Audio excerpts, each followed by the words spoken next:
നമുക്ക് ഇന്ന് പുത്രകാമേഷ്ടി മുതൽ നോക്കാം. ഓക്കെ. ഹരേ രാമ രാമ രാമ ഹരേ ഹരേ, ഹരേ കൃഷ്ണ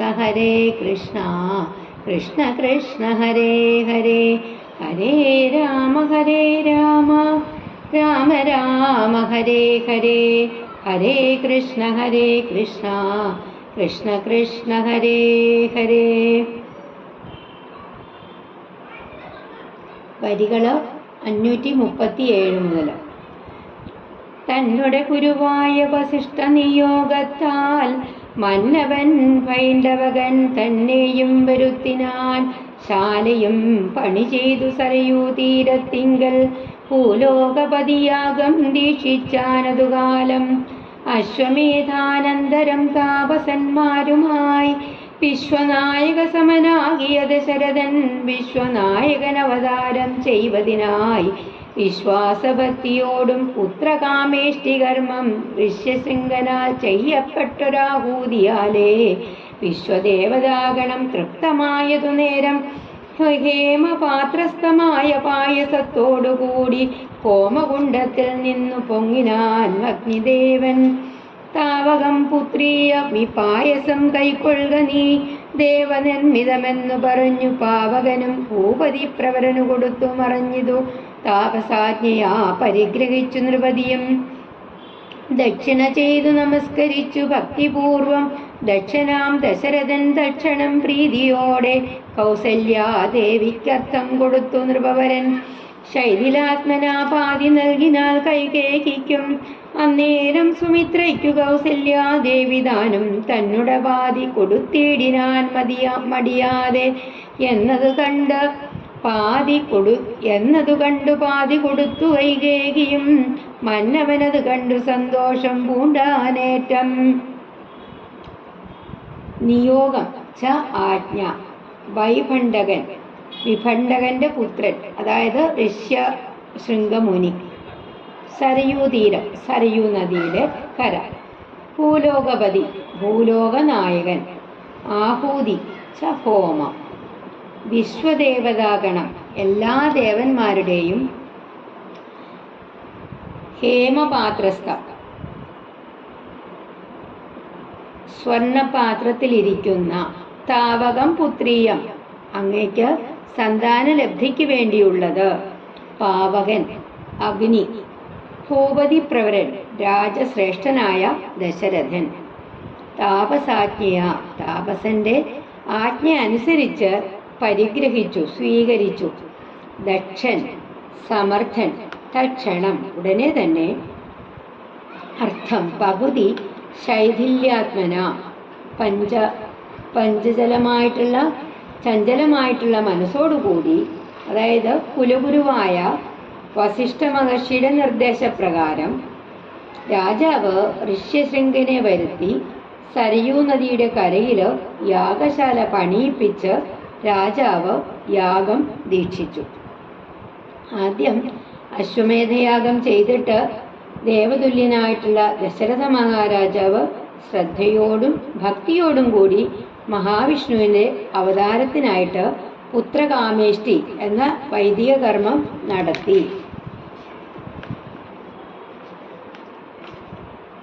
ഋഷ്യശൃംഖനാൽ നൽകപ്പെട്ട ഹവിസ് കൊണ്ട് ദേവന്മാരെല്ലാം തൃപ്തരായപ്പോൾ സ്വർണപാത്രത്തിൽ പായസത്തോടുകൂടി അഗ്നിദേവൻ ഹോമകുണ്ഡത്തിൽ നിന്ന് ഉയർന്നു വന്നു. നിനക്ക് സന്താനങ്ങൾ ഉണ്ടാകാൻ വേണ്ടി ദേവന്മാരാൽ നിർമ്മിക്കപ്പെട്ട ഈ പായസത്തെ കൈക്കൊള്ളുക എന്ന് പറഞ്ഞ് അദ്ദേഹം അത് ദശരഥന് നൽകി. ഉടനെ തന്നെ അന്തർധാനം ചെയ്തു. എന്നിട്ട് താപസന്മാരുടെ ആജ്ഞാനുസരണം ദശരഥൻ പായസം സ്വീകരിച്ചു. ഉടനെ തന്നെ സമർത്ഥനായ ദശരഥൻ ഋത്വികൾക്ക് ദക്ഷിണ നൽകി നമസ്കരിച്ചു. ഋഷിമാർക്കൊക്കെ ദക്ഷിണ നൽകിയിട്ട് നമസ്കരിച്ചു അവരെ. എന്നിട്ട് ആ ദിവ്യമായ പായസത്തിൻ്റെ പകുതി ദശരഥൻ കൗസല്യാദേവിക്ക് കൊടുത്തു. സുമിത്രയ്ക്ക് നൽകുവാനില്ലല്ലോ എന്ന വിഷമത്താൽ ബാക്കി പകുതി കൈകേയിക്കും കൊടുത്തു. രാജാവിൻ്റെ ഈ വിഷമം മനസ്സിലാക്കിയ കൗസല്യ തനിക്ക് ലഭിച്ച പായസത്തിന്റെ നേർപകുതി സുമിത്രാദേവിക്ക് നൽകി. അപ്പോൾ കൈകേയിയും പകുതി പായസം സുമിത്രയ്ക്ക് കൊടുത്തു. ഇത് കണ്ട രാജാവ് വളരെയധികം സന്തോഷിച്ചു. തൽപ്രജകൾക്ക് പരമാനന്ദം പെരുമാറ് ഗർഭവും ധരിച്ചതു മൂവരും അതുകാലം. അപ്പോഴേ തുടങ്ങി ക്ഷോണീന്ദ്രനാം ദശരഥൻ വിപ്രേന്ദ്രന്മാരെയൊക്കെ വരുത്തി തുടങ്ങിനാൻ. ഗർഭരക്ഷാർത്ഥം ജപഹോമാദി കർമ്മങ്ങളും ഉൽപ്പലാക്ഷികൾക്കനുവാസനം ക്രമത്താലെ ഗർഭചിഹ്നങ്ങളെല്ലാം വർദ്ധിച്ചു വരും തോറും ഉൾപ്രേമം കൂടെ കൂടെ വർദ്ധിച്ചു നൃപേന്ദ്രനും.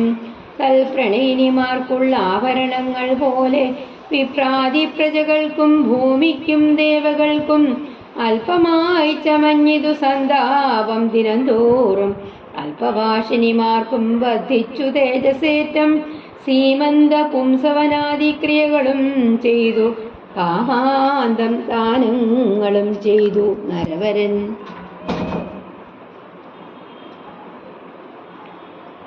അതായത്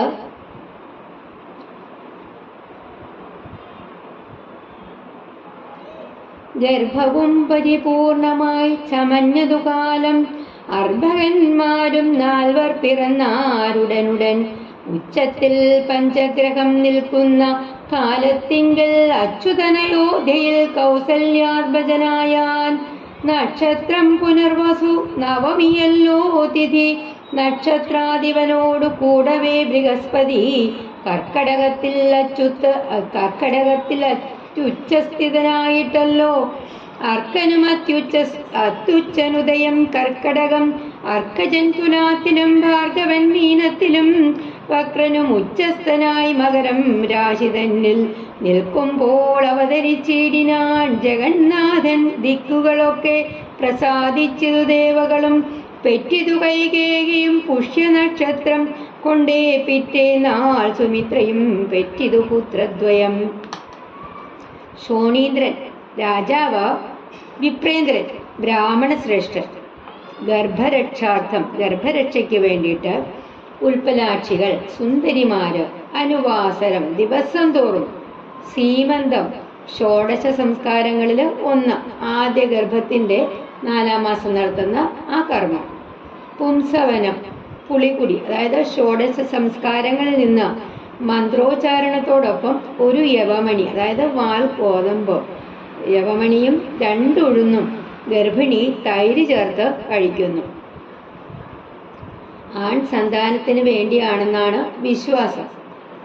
ഷോഡശ സംസ്കാരങ്ങൾ ദ്വിജന്മാര് ആചരിക്കേണ്ട 16 ചടങ്ങുകൾ: ഗർഭ ഉപനയനം, വേദാധ്യയനം, കേശാന്തം, സ്നാനം, വിവാഹം, വൈവാഹികാഗ്നിചയനം, ആനാഗ്നിചയനം, ഇവ കാമാന്തം മതിവോളം. അർഭകന്മാര് പുത്രന്മാര്, പുനർവസു പുണർദം നക്ഷത്രം, നക്ഷത്രാധിപൻ ചന്ദ്രൻ, ബൃഹസ്പതി ഗുരു അതായത് വ്യാഴം, അർക്കൻ സൂര്യൻ, അർക്കജൻ ശനി, ഭാർഗവൻ ശുക്രൻ, വക്രൻ കുജൻ അതായത് ചൊവ്വ, പുഷ്യം പൂയം നക്ഷത്രം. പുത്രദ്വയം 2 പുത്രന്മാര്, അതായത് പ്രജകൾക്ക് സന്തോഷമുണ്ടാകത്തക്കവണ്ണം രാജാവിന്റെ ഭാര്യമാര് 3 പേരും ഗർഭം ധരിച്ചു. അപ്പോഴ് മുതൽ ദശരഥൻ ബ്രാഹ്മണ ശ്രേഷ്ഠരെയൊക്കെ വരുത്തി ഗർഭരക്ഷയ്ക്ക് വേണ്ടിയിട്ട് ജപം, ഹോമം തുടങ്ങിയിട്ടുള്ള കർമ്മങ്ങളൊക്കെ ചെയ്യാൻ ആരംഭിച്ചു. ഭാര്യമാരില് ഗർഭലക്ഷണങ്ങൾ പ്രകടമാക്കും തോറും രാജാവിന് ഭാര്യമാരോടുള്ള സ്നേഹം വർദ്ധിച്ചു വന്നു. അങ്ങനെ ക്രമേണ ഭാര്യമാർ അണിയുന്ന ആഭരണങ്ങളൊക്കെ കുറഞ്ഞു വന്നു. അതേപോലെ പ്രജകൾക്കും ഭൂമിദേവിക്കും ദേവന്മാർക്കും ദുഃഖവും കുറഞ്ഞു വന്നു. പത്നിമാരുടെ തേജസ് ദിനം പ്രതി വർദ്ധിച്ചു വന്നു. ഗർഭകാലത്ത് ചെയ്യേണ്ടതായിട്ടുള്ള സീമന്തം, പുംസവനം മുതലായ കർമ്മങ്ങളെയൊക്കെ ചെയ്തു. ഗർഭം പരിപൂർണമായപ്പോൾ അടുത്തടുത്ത് 4 പുത്രന്മാരും ജനിച്ചു. 5 ഗ്രഹങ്ങള് ഉച്ചത്തിൽ നിൽക്കുന്ന മുഹൂർത്തത്തില് മഹാവിഷ്ണു അയോധ്യയില് കൗസല്യാദേവിയുടെ പുത്രനായിട്ട് പിറന്നു. നക്ഷത്രം പുണർദവും. തിഥി നവമിയുമാണ്. വ്യാഴചന്ദ്രനോടുകൂടെ കർക്കിടകത്തില് അത്യുച്ചത്തിൽ നിൽക്കുന്നു. മേടത്തില് സൂര്യനും ഉച്ചനാണ്. ലഗ്നം കർക്കിടകമാണ്. തുലാത്തില് ശനിയും, മീനത്തിൽ ശുക്രനും, മകരത്തിൽ ചൊവ്വയും ഉച്ചത്തിൽ തന്നെ. ഇങ്ങനെയുള്ള ശുഭമുഹൂർത്തത്തില് പരബ്രഹ്മമൂർത്തിയായിട്ടുള്ള സാക്ഷാൽ ഈശ്വരൻ ഭൂമിയിൽ വന്നു പിറന്നു. ദിക്കുകളും ദേവന്മാരും തെളിഞ്ഞു. പൂയ നക്ഷത്രത്തില് കൈകേയിയും പ്രസവിച്ചു. അടുത്ത ദിവസം സുമിത്രയും 2 പുത്രന്മാരെ പ്രസവിച്ചു.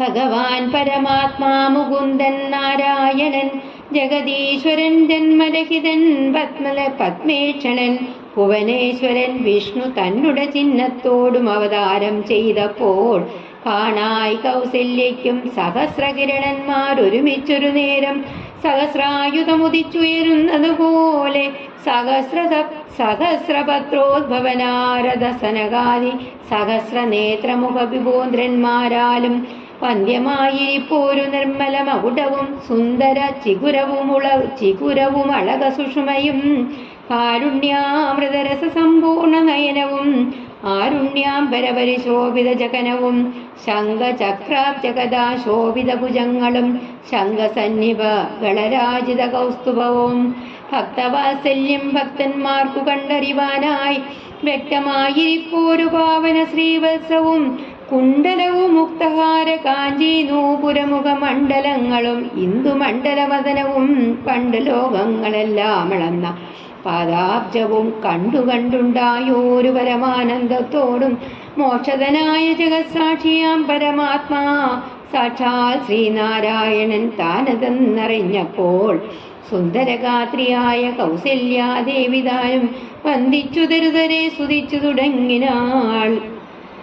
ജന്മരഹിതൻ, ജന്മം ഇല്ലാത്തവൻ. ചിഹ്നം എന്നുവെഞ്ഞ അടയാളം. സഹസ്രകിരണൻ, സൂര്യൻ. അയുധം 10,000. സഹസ്രപത്രോദ്ഭവൻ, ബ്രഹ്മാവ്. സഹസ്രനേത്രൻ, ഇന്ദ്രൻ. മകുടം, കിരീടം. ചികുരം, തലമുടി. അളകം, കുറുനിര. സുഷമ, സൗന്ദര്യം. ആരുണ്യാംബരം, അരുണവർണമായിട്ടുള്ള പട്ടുവസ്ത്രം. ജഘനം, അരക്കെട്ട്. അബ്ജം, താമര. ശംഖസന്നിഭകളം, ശംഖിനു തുല്യമായിട്ടുള്ള കഴുത്ത്. രാജിതം, ശോഭിക്കുന്ന കൗസ്തുഭം, കൗസ്തുഭരത്നം. ശ്രീവത്സം എന്ന മറുക. കുണ്ടലം, കർണാഭരണം. മുക്താഹാരം, മുത്തുമാല. കാഞ്ചി, അരഞ്ഞാൺ. നൂപുരം, കാൽച്ചിലമ്പ്. മുഖമണ്ഡലം, മുഖാലങ്കാരം. ഇന്ദുമണ്ഡലം, ചന്ദ്രമണ്ഡലം. വദനം, മുഖം. അതായത് പരമാത്മാവും മുകുന്ദനും നാരായണനും ലോകനാഥനും ജന്മരഹിതനുമായ സാക്ഷാൽ ഭഗവാൻ ശ്രീ വിഷ്ണു സ്വന്തം ചിഹ്നങ്ങളോടെ അവതരിച്ചപ്പോൾ കോടി സൂര്യന്മാർ ഒരുമിച്ച് ഉദിച്ചുയരുന്നത് പോലെ കൗസല്യാദേവിക്ക് കാണാൻ സാധിച്ചു. ബ്രഹ്മാവ്, നാരദ സനകാദികളായിട്ടുള്ള മുനിമാര്, ഇന്ദ്രാദികളായ ദേവന്മാര് തുടങ്ങിയവരാല് വന്ദിക്കപ്പെടുന്ന കിരീടവും തലമുടിയുടെ അഴകും കുറുനിരകളുടെ ശോഭയും കരുണാമൃത സാരം നിറഞ്ഞ മിഴികളും ചുവന്ന പട്ടുവസ്ത്രത്താൽ ശോഭിക്കുന്ന അരക്കെട്ടും ശംഖം, ചക്രം, ഗദ, പത്മം ഇവയാൽ ശോഭിക്കപ്പെടുന്ന കൈകളും ശംഖുപോലെയുള്ള കഴുത്തിൽ ശോഭിക്കുന്ന കൗസ്തുഭരത്നവും മാറിൽ തെളിഞ്ഞു കാണുന്ന ശ്രീവത്സമെന്ന മറുകും കുണ്ടലം, മുത്തുമാല, അരഞ്ഞാണം, കാൽച്ചിലമ്പ തുടങ്ങിയിട്ടുള്ള ആഭരണങ്ങളും പിന്നെയോ ചന്ദ്രനെ പോലെ ശോഭിക്കുന്ന മുഖവും പണ്ട് വാമനനായി അവതരിച്ച് മഹാബലിയിൽ നിന്ന് ലോകങ്ങൾ അളന്നെടുത്ത പാദങ്ങളും കണ്ടുണ്ടായ ആ പരമാനന്ദത്തോടുകൂടി മോക്ഷതനായ പരമാത്മാവ് തന്നെയാണ് ഈ ബാലകൻ എന്ന് മനസ്സിലായപ്പോൾ സുന്ദരിയായ കൗസല്യാദേവി വന്ദിച്ചു തെരുതരെ സ്തുതിക്കാൻ തുടങ്ങി ഭഗവാനെ. നമസ്തേ ദേവദേവ ശംഖചക്രാബ്ജധര നമസ്തേ വാസുദേവ മധുസൂദന ഹരേ നമസ്തേ നാരായണ നമസ്തേ നരകാരേ സമസ്തേശ്വര ശൗരേ നമസ്തേ ജഗൽപദേ. നിന്തിരുവടി മായാദേവിയെ കൊണ്ട് വിശ്വം സന്തതം സൃഷ്ടിച്ചു രക്ഷിച്ചു സംഹരിക്കുന്നു. സത്വാദി ഗുണത്രയമാശ്രയിച്ചെന്തിൻ സത്വാദി ഗുണത്രയമാശ്രയിച്ചെന്തിന്ന് എന്നുത്തമന്മാർക്കു പോലും അറിവാൻ വേലയത്രേ. പരമൻ പരാപരൻ പരബ്രഹ്മാഖ്യൻ പരൻ പരമാത്മാവു പരൻ പുരുഷൻ പരിപൂർണൻ അച്യുതൻ അനന്തൻ അവ്യക്തൻ അവ്യയൻ അനേകൻ നിശ്ചലൻ നിരുപമൻ നിർവാണപ്രദൻ നിത്യൻ നിർമ്മലൻ നിരാമയൻ നിർവികാരാത്മാദേവൻ നിർമ്മവൻ തിരാകുലൻ നിരഹങ്കാരമൂർത്തി നിഷ്കളൻ നിരഞ്ജനൻ നീതിമാൻ നിഷ്കൽമശൻ നിർഗുണൻ നിഗമാന്തവാക്യാർത്ഥവേദ്യൻ നാഥൻ നിഷ്ക്രിയൻ നിരാകാരൻ നിർജര നിഷേവിതൻ നിഷ്കാമൻ നിയമിനാം ഹൃദയ നിലയനൻ അദ്വയനജൻ അമൃതാനന്ദൻ നാരായണൻ വിദ്വാൻ മാനസപത്മമധൂപൻ മധുവൈരി സത്യജ്ഞാനാത്മാ സമസ്തേശ്വരൻ സനാതനൻ സത്വസഞ്ജയ ജീവൻ സനകാദിവിസേവ്യൻ തത്വാർത്ഥബോധരൂപൻ സകല ജഗന്മയൻ സത്താമാത്രകനല്ലോ നിന്തിരുവടി നൂനം നിന്തിരുവടിയുടെ ജഠരത്തിങ്കൽ നിത്യമന്തമില്ലാതോളം ബ്രഹ്മാണ്ഡങ്ങൾ കിടക്കുന്നു. അങ്ങനെയുള്ളവ ഭവാൻ എന്നുടെ ജഠരത്തിൽ എങ്ങനെ വസിപ്പതിനെന്തു കാരണം പോറ്റി. അതായത് അബ്ജം, താമര. സത്വാദി ഗുണത്രയം, സത്വം രജസ് തമസ്, അങ്ങനെയുള്ള 3 ഗുണങ്ങൾ. അച്യുതൻ അധികം അനന്തൻ അധികം അവ്യക്തൻ അധികം അവ്യയൻ അധികം ഏകൻ. അച്യുതൻ അനന്തൻ അവ്യക്തൻ അവ്യയൻ അനേകൻ. നിർവാണപ്രദൻ മോക്ഷപ്രദൻ.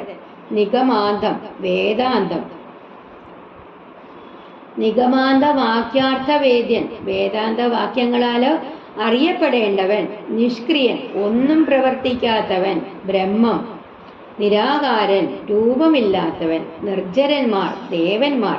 നിർജ്ജര നിഷേവിതൻ ദേവന്മാരാല് സേവിക്കപ്പെടുന്നവൻ. നിയമിനാം ഹൃദയ നിലയനവൻ യോഗികളുടെ ഹൃദയം നിലയമായിട്ടുള്ളവൻ. വിദ്വാൻ മാനസ പത്മമധുവൻ വിദ്വാൻമാരുടെ മനസ്സാകുന്ന താമരപ്പൂവിന് വണ്ടായിരിക്കുന്നവൻ. സത്വസഞ്ജയ ജീവൻ ജന്തുക്കളില് ജീവഭാവത്തില് സ്ഥിതി ചെയ്യുന്നവൻ. സനകാദിവിസേവ്യൻ സനകാദികളാല് സേവിക്കപ്പെടുന്നവൻ. ജഠരം വയറ്. ബ്രഹ്മാണ്ഡം ഒരു സൂര്യന്റെ വെളിച്ചത്തില് ഉൾപ്പെട്ടിരിക്കുന്ന സമസ്തതും കൂടിയ ഗോളം. അതായത് ദേവന്മാരുടെയും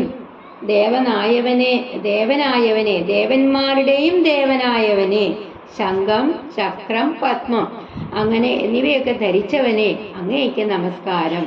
വാസുദേവരുടെ പുത്രനും മധുസൂദനുമായിട്ടുള്ള അങ്ങേയ്ക്ക് നമസ്കാരം. സകല ലോകനായകനും നരകവൈരിയുമായ നാരായണന് നമസ്കാരം. പിന്നെയോ പരമാത്മാവായ അങ്ങയുടെ മായാദേവിയെ കൊണ്ട് സത്വം രജസ് തമസ് എന്നീ ത്രിഗുണങ്ങളെ ഉപയോഗപ്പെടുത്തി അങ്ങ് ഈ പ്രപഞ്ചത്തെ സൃഷ്ടിക്കുകയും രക്ഷിക്കുകയും സംഹരിക്കുകയും ചെയ്യുന്നു. പരമാത്മാവ് ചൈതന്യ സ്വരൂപനാണ്. അത് സ്വയം തൃപ്തവുമാണ്, പൂർണവുമാണ്, നിത്യവുമാണ്. അനിത്യവും അജ്ഞാനപൂർണവും ആശാബദ്ധവും ചൈതന്യരഹിതവുമായിട്ടുള്ള പ്രപഞ്ചം എങ്ങനെയുണ്ടാവുന്നു? പ്രപഞ്ചം പരമാത്മാവിൻ്റെ ഒരു ഭാഗമല്ല. പ്രപഞ്ചബോധം ഒരു തോന്നൽ മാത്രമാകുന്നു. തോന്നൽ ഇല്ലാതാകുമ്പോൾ പ്രപഞ്ചവും നശിക്കുന്നു. ഈ തോന്നൽ തന്നെയാണ് ആദിയും അന്തവുമില്ലാത്ത മായ എന്ന് പറയുന്നത്. പരമാത്മാവ് അനാദിയും അനന്തവുമായിട്ടുള്ള മായയെ അവലംബിച്ച് എന്തിന് ഇവയെല്ലാം സൃഷ്ടിക്കുന്നു എന്ന് സൃഷ്ടിക്കുകയും സംരക്ഷിക്കുകയും നശിപ്പിക്കുകയും ഒക്കെ ചെയ്യുന്നു എന്ന് ചോദിച്ചാൽ ആർക്കും അതിന് ഉത്തരം പറയാൻ സാധ്യമല്ല. ഉണ്ടെന്ന് മാത്രം പറയപ്പെടാവുന്നതാണ്. അവിടുന്ന് അസ്ഥീതി ബ്രുവതോന്യത്ര കഥം തതുപലഭ്യതേ എന്ന ശ്രുതി വാക്യത്തിൽ തന്നെ ഉണ്ടെന്ന് പറയുന്നതിൽ നിന്നല്ലാതെ ഒരിടത്ത് എങ്ങനെയാണ് അതിനെ ആ ആത്മാവിനെ കണ്ടു കിട്ടുക എന്ന് ചോദിക്കുന്നു. അങ്ങയുടെ ഉദരത്തില് അസംഖ്യം ബ്രഹ്മാണ്ടങ്ങൾ കിടക്കുന്നു. അങ്ങനെയുള്ള ഭവാൻ എൻ്റെ ജഠരത്തില് വസിക്കുവാനുള്ള കാരണം എന്താണ്? ഇത് കൗസല്യാദേവിയുടെ സ്തുതിയാണ്.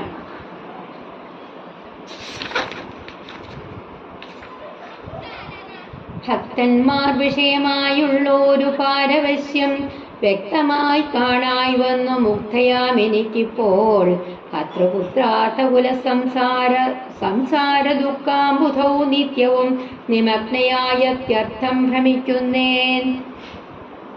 നിന്നുടെ മഹാമായ തന്നുടെ ബലത്തിലാൽ ഇന്നു നിൻ പാദാംഭോജം കാണുവാനും യോഗം വന്നു ത്വൽക്കാരുണ്യത്താൽ നിത്യമുൾക്കാമ്പിൽ വസിക്കേണം. ഇക്കാണാകിയ രൂപം ദുഷ്കൃതമൊടുങ്ങുവാൻ വിശ്വമോഹിനിയായ നിന്നുടെ മഹാമായ വിശ്വേശ മോഹിപ്പിച്ചിടായകമാം ലക്ഷ്മീപദേ. കേവലമൗലികം വൈഷ്ണവമായ രൂപം ദേവേശ മറയ്ക്കേണം മറ്റുള്ളോർ കാണും മുൻപേ. ലാളനാശ്ലേഷാദ്യ ലാളനാശേഷാദ്യനുരൂപമായിരിപ്പോരു ബാലഭാവത്തെ മമ കാട്ടേണം ദയാനിധേ. പുത്രവാത്സല്യ വ്യാജമായൊരു പരിചരണത്താലെ കടക്കേണം ദുഃഖ സംസാരാർണവം. ഭക്തി പൂണ്ടിത്തം വീണു വണങ്ങി സ്തുതിച്ചപ്പോൾ ഭക്തവത്സലൻ പുരുഷോത്തമനരുൾ ചെയ്തു. ഭർതൃപുത്ര അർത്ഥ കുല സംസാര ദുഃഖ അംബുധോ. ഭർതൃപുത്രാർത്ഥ കുല സംസാര ദുഃഖാംബുധോ.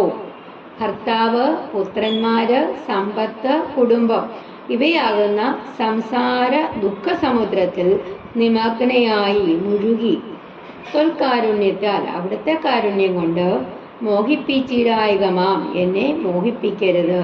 അലൗകികം ലൗകികമില്ലാത്ത ഈ ലോകത്തെ സംബന്ധിക്കാത്ത ലാളന ആശ്ലേഷ ആദി അനുരൂപം. ലാടനാശ്ലേഷാദ്യനുരൂപം ലാളിക്കാനും ആശ്ലേഷിക്കാനും പറ്റിയ പുത്രവാത്സല്യവ്യാജമായൊരു അങ്ങനെയുള്ള സംസാരാർണവം പുത്രവാത്സല്യം എന്ന വ്യാജേന ഭഗവാനെ പരിചരിച്ച് സംസാര ദുഃഖമാവുന്ന സമുദ്രം കടക്കാൻ കഴിയണം. അതായത് ഭക്തന്മാർക്കുണ്ടാകുന്ന ഭക്തിപാരവശ്യം എനിക്ക് വ്യക്തമായിട്ട് കാണാൻ കഴിഞ്ഞു. ഭർത്താവ്, പുത്രന്മാര്, സമ്പത്ത്, കുടുംബം എന്നിങ്ങനെയുള്ള സംസാര സമുദ്രത്തിൽ മുഴുകി ഞാൻ ഭ്രമിച്ചിരിക്കുന്നു. പരമാത്മാവായ അങ്ങയുടെ മായാബലം കൊണ്ട് അങ്ങയുടെ പാദപത്മം കാണാൻ കഴിഞ്ഞു. അങ്ങയുടെ കാരുണ്യം കൊണ്ട് ഇപ്പോൾ കണ്ട ഈ രൂപം എൻ്റെ ദുഷ്കൃതം ഒടുങ്ങുവാൻ വേണ്ടി നിത്യവും ഉള്ളിൽ കുടികൊള്ളണം. അങ്ങയുടെ മായാദേവി എന്നെ മോഹിപ്പിക്കരുത്. അലൗകികമായ ഈ വൈഷ്ണവ രൂപം മറ്റുള്ളവർ കാണും മുമ്പേ അങ്ങ് മറയ്ക്കണം. ലാളിക്കാനും ആശ്ലേഷിക്കാനും പാകത്തിലുള്ള ബാലഭാവത്തെ എൻ്റെ മുമ്പിൽ കാട്ടിത്തരിക. പുത്രവാത്സല്യം എന്ന വ്യാജേന ഭഗവാനെ പരിചരിച്ച് അതിലൂടെ സംസാര സാഗരം കടക്കാൻ കഴിയണം. ഇപ്രകാരം ഭക്തിയോടുകൂടി കൗസല്യാദേവി വണങ്ങി സ്തുതിച്ചപ്പോൾ ഭക്തവത്സനായിട്ടുള്ള ഭഗവാൻ അരുളി ചെയ്തു. മാതാവേ, ഭവതിക്കെന്തിഷ്ടമാവുന്നതെന്നാലേതും അന്തരമില്ല ചിന്തിച്ച വണ്ണം വരും.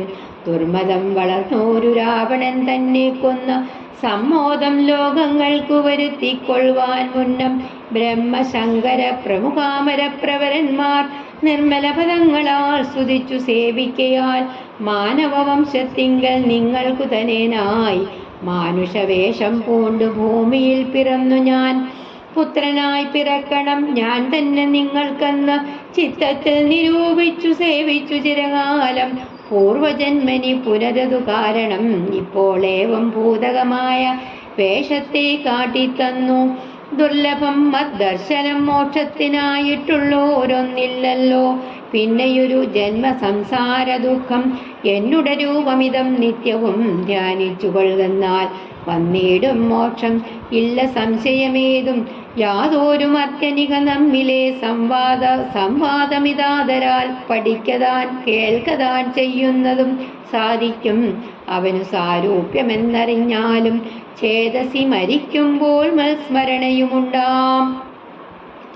ബ്രഹ്മശങ്കര പ്രമുഖ അമരപ്രവരന്മാര്. ബ്രഹ്മശങ്കര പ്രമുഖാമരപ്രവരന്മാർ, ബ്രഹ്മാവ്, ശിവൻ തുടങ്ങിയിട്ടുള്ള ദേവശ്രേഷ്ഠന്മാർ മുൻ ജന്മത്തിൽ ഏവം ഭൂതകം ഇപ്രകാരം ദുർലഭം കിട്ടാൻ പ്രയാസമുള്ളത് മത് ദർശനം എൻ്റെ ദർശനം മോക്ഷത്തിനായിട്ടുള്ള ഒന്ന് ഇല്ലല്ലോ, മോക്ഷത്തിനായിട്ടുള്ളൊന്നില്ലല്ലോ. സംവാദം സംഭാഷണം, ചേതസി മനസ്സിൽ. അമ്മേ ഭഗവതി അമ്മയ്ക്ക് എന്താണ് ഇഷ്ടമെന്നാൽ അത് അപ്രകാരം തന്നെ സംഭവിക്കും. പണ്ട് ബ്രഹ്മാദികളായിട്ടുള്ള ദേവന്മാര് എന്നെ സ്തുതിച്ച് സേവിച്ചതുകൊണ്ട് അഹങ്കാരിയായ രാവണനെ കൊന്ന് 3 ലോകത്തിനും ആനന്ദം വരുത്താനായി ഞാൻ ഭൂമിയിൽ മനുവിന്റെ വംശത്തിൽ നിങ്ങളുടെ പുത്രനായിട്ട് മനുഷ്യരൂപത്തിൽ അവതരിച്ചു. ഞാൻ തന്നെ നിങ്ങൾക്ക് പുത്രനായി ജനിക്കണമെന്ന് മനസ്സിൽ ചിന്തിച്ച് കഴിഞ്ഞ ജന്മത്തിൽ നിങ്ങൾ എന്നെ സേവിച്ചു. അങ്ങനെ അതിൻ്റെ ഫലമായിട്ടാണ് ഈ വേഷം നിങ്ങൾക്ക് ഞാൻ കാണിച്ചു തന്നത്. എൻ്റെ ദർശനം കിട്ടാൻ വളരെ പ്രയാസമാണ്. കിട്ടിക്കഴിഞ്ഞാലോ അത് മോക്ഷദായകവുമാണ്. അത് ലഭിച്ചു കഴിഞ്ഞാൽ പിന്നെ ഒരു തരത്തിലുള്ള സംസാര ദുഃഖവും ഉണ്ടാകുകയില്ല. എൻ്റെ ഈ രൂപത്തെ എപ്പോഴും നന്നായിട്ട് ധ്യാനിച്ചു കൊള്ളുക, എന്നാൽ മോക്ഷം ലഭിക്കും. അതിന് യാതൊരു സംശയവുമില്ല. ഈ ലോകത്തിൽ ഏതൊരു മനുഷ്യനാണോ നാം തമ്മിലുള്ള ഈ സംഭാഷണം ആദരവോടെ കേൾക്കുകയോ പഠിക്കുകയോ ചെയ്യുന്നത് അവന് സാരൂപ്യപദം സിദ്ധിക്കും. മരണകാലത്ത് മനസ്സിൽ എൻ്റെ സ്മരണയും ഉണ്ടാവും. ഇത്തരമരുൾ ചെയ്തു ബാലഭാവത്തെ പൂണ്ടു സത്വരം കാലും കയ്യും കുടഞ്ഞുകരയുന്നോൻ ഇന്ദ്രനീലാവ പൂണ്ട സുന്ദരരൂപൻ അരവിന്ദലോചനൻ മുകുന്ദൻ പരമാനന്ദാത്മാ ചന്ദ്രചൂടാരവിന്ദ മന്ദിര വൃന്ദാരക വൃന്ദവന്ദിതൻ ഭുവിവന്നവതാരം ചെയ്താൻ. നന്ദനനുണ്ടായിതെന്നാശു കേട്ടോരു പങ്ക്തി സന്ദനനഥ പരമാനന്ദാകുലനായാൻ. പുത്രജന്മത്തെ ചൊന്ന ഭൃത്യവർഗത്തിനെല്ലാം വസ്ത്രഭൂഷണാദ്യാഖിലാർത്ഥാദാനങ്ങൾ ചെയ്താൻ. പുത്രവക്ത്രാബ്ജം കണ്ടു തുഷ്ടനായി പുറപ്പെട്ടു ശുദ്ധമായി സ്നാനം ചെയ്തു ഗുരുവിൻ നിയോഗത്താൽ. ജാതകർമ്മവും ചെയ്തു ദാനവും ചെയ്തു പിന്നെ ജാതനായിതു കൈകേയീസുതൻ പിറ്റേന്നാളും സുമിത്രാപുത്രന്മാരുണ്ടായതിരുവരും. അമിത്രാന്തകൻ ദശരഥനും യഥാവിധി ചെയ്തിത് ജാതകർമ്മം ബാലന്മാർക്കെല്ലാവർക്കും ചെയ്തിതു. സന്തോഷം കൊണ്ട ശ്രുക്കൾ ജനങ്ങൾക്കും സ്വർണരത്നൗഘവസ്ത്രാഗ്രാമാദി പദാർത്ഥങ്ങൾ എണ്ണമില്ലാതോളം ദാനം ചെയ്തു ഭൂദേവനാം. പിന്നവർ നാട്ടിലുമുണ്ടായത് മഹോത്സവം. കണ്ണുകളായിരവും തെളിഞ്ഞു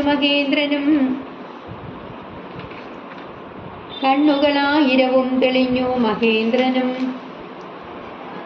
ചന്ദ്രചൂഡ അരവിന്ദ മന്ദിര വൃന്ദാരക വൃന്ദവന്ദിതൻ. ചന്ദ്രചൂഡാരവിന്ദ മന്ദിര വൃന്ദാരക വൃന്ദവന്ദിതൻ, അതായത് ശിവൻ, ബ്രഹ്മാവ്, ദേവഗണം എന്നിവരാൽ വന്ദിക്കപ്പെടുന്നവൻ. പങ്ക്തിസന്ദനൻ ദശരഥൻ. വസ്ത്രഭൂഷണ ആദി അഖില അർത്ഥദാനങ്ങൾ, വസ്ത്രഭൂഷണാദ്യഖിലാർത്ഥദാനങ്ങൾ. വക്ത്രാബ്ജം മുഖകമലം. ജാതകർമ്മം ശിശു കുട്ടി ജനിച്ച ഉടനെ കഴിക്കുന്ന കർമ്മം. ഇത് ബുദ്ധിവർദ്ധനയ്ക്കായിട്ട് ചെയ്യുന്ന ഒരു സംസ്കാരമാണ്. അമിത്രാന്തകൻ ശത്രുക്കൾക്ക് കാലനായിട്ടുള്ളവൻ. യഥാവിധി വിധിപ്രകാരം. അശ്രു കണ്ണുനീർ. രത്നൗഖം രത്നങ്ങളുടെ കൂട്ടം, എണ്ണമില്ലാതോളം കണക്കില്ലാത്ത. ഭൂദേവന ബ്രാഹ്മണർക്ക് വിണ്ണവർ നാട് ദേവലോകം. ഇപ്രകാരം പറഞ്ഞ ശേഷം ഭഗവാൻ ബാലഭാവത്തെ പൂണ്ട് കൈകാലുകളൊക്കെ കുടഞ്ഞ് കരയാൻ ആരംഭിച്ചു. ഇന്ദ്രനീലക്കല്ലിൻ്റെ ശോഭയുള്ളവനും സുന്ദരനും പരമാനന്ദ സ്വരൂപനും ശിവൻ, ബ്രഹ്മാവ്, ദേവന്മാരാൽ തുടങ്ങിയവരാൽ വന്ദിക്കപ്പെടുന്നവനുമായിട്ടുള്ള മഹാവിഷ്ണു ഭൂമിയിൽ അങ്ങനെ അവതാരം ചെയ്തു. പുത്രൻ ജനിച്ചു എന്ന് കേട്ട ദശരഥ മഹാരാജാവ് ആനന്ദപരവശനായി. പുത്രന്റെ ജനനം അന്നറിയിച്ച ഭൃത്യന്മാർക്ക് വസ്ത്രാഭരണാദികള് ഇഷ്ടം പോലെ ദാനം ചെയ്തു. പുത്രനെ കണ്ട് സന്തോഷിച്ച ദശരഥൻ ഗുരുവിന്റെ ആജ്ഞയനുസരിച്ച് കുളിച്ച് ശുദ്ധമായി വന്ന് ജാതകർമ്മവും ദാനവും ചെയ്തു.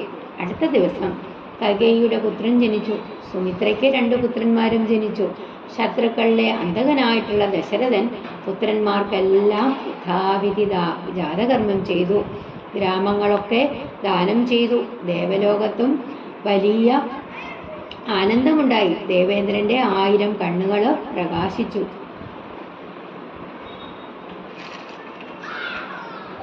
സമസ്ത ലോകങ്ങളും ആത്മാവാവിങ്കലെ രമിച്ചിടുന്നു നിത്യമെന്നോർത്തു വസിഷ്ഠനും ശ്യാമള നിറം പൂണ്ട കോമളകുമാരന് രാമനെന്നോരു തിരുനാമവും ഇട്ടാനല്ലോ. ഭരണ നിപുണനാം കൈകേയി തനയന് ഭരതനെന്നു നാമമരുളി ചെയ്തു മുനി. ലക്ഷണാന്വിതനായ സുമിത്രാ തനയന് ലക്ഷ്മണനെന്നു തന്നെ നാമവും അരുൾ ചെയ്തു. ശത്രുവൃന്ദത്തെ ഖനിച്ചിടുക നിമിത്തമായി ശത്രുഘ്നൻ എന്നു സുമിത്രാത്മജാവരജനും നാമധേയവും 4 പുത്രർക്കും വിധിച്ചേവം ഭൂമിപാലനും ഭാര്യമാരുമായി ആനന്ദിച്ചാൻ. സമസ്ത ലോകങ്ങളും എല്ലാ ലോകങ്ങളും ഭരണനിപുണൻ, ഭരണകാര്യങ്ങളില് സമർത്ഥൻ, ലക്ഷണാന്വിതൻ, ലക്ഷണയുക്തൻ, ശത്രുവൃന്ദം, ശത്രുക്കളുടെ കൂട്ടം, ഹനിക്കുക, കൊല്ലുക, സുമിത്ര ആത്മജ അവരജൻ, സുമിത്രാത്മജാവരജൻ, സുമിത്രാത്മജൻ, സൗമിത്രി, ലക്ഷ്മണൻ, അവരജൻ, അനുജൻ, ശത്രുഘ്നൻ, ഭൂമിപാലൻ, രാജാവ്. അതായത് എല്ലാ ലോകങ്ങളും പരമാത്മാവായിട്ടിരിക്കുന്ന ഈ കുട്ടിയില് രമിക്കുന്നു എന്ന് മനസ്സിലാക്കിയ വസിഷ്ഠൻ ശ്യാമള നിറം കൊണ്ട ആ സുന്ദരനായിട്ടുള്ള കൗസല്യപുത്രന് രാമൻ എന്ന് പേരിട്ടു. ഭരണകാര്യങ്ങളില് സമർത്ഥനായ കൈകേയി തനയന് ഭരതൻ എന്ന നാമം അരുളി ചെയ്തു. പിന്നീട് സുമിത്രയുടെ പുത്രന്മാരിൽ മൂത്തവൻ ലക്ഷണമൊത്ത കുമാരനായതുകൊണ്ട് അവന് ലക്ഷ്മണനെന്നും ശത്രുക്കളെ ഹനിക്കുവാൻ ഇളയവന് കഴിയുമെന്നുള്ള ആ സാമർഥ്യം അവനുള്ളത് കൊണ്ട് അവന് ശത്രുഘ്നനെന്നും പേരിട്ടു. അങ്ങനെ 4 കുമാരന്മാർക്കും നാമകരണം ചെയ്യിച്ച ശേഷം ദശരഥ മഹാരാജാവ് ഭാര്യമാരോടൊപ്പം സന്തോഷത്തോടെ കഴിഞ്ഞു. ഹരേ രാമ രാമ രാമ ഹരേ ഹരേ, ഹരേ കൃഷ്ണ കൃഷ്ണ കൃഷ്ണ ഹരേ ഹരേ, ഹരേ രാമ രാമ രാമ ഹരേ ഹരേ, ഹരേ കൃഷ്ണ കൃഷ്ണ കൃഷ്ണ ഹരേ ഹരേ.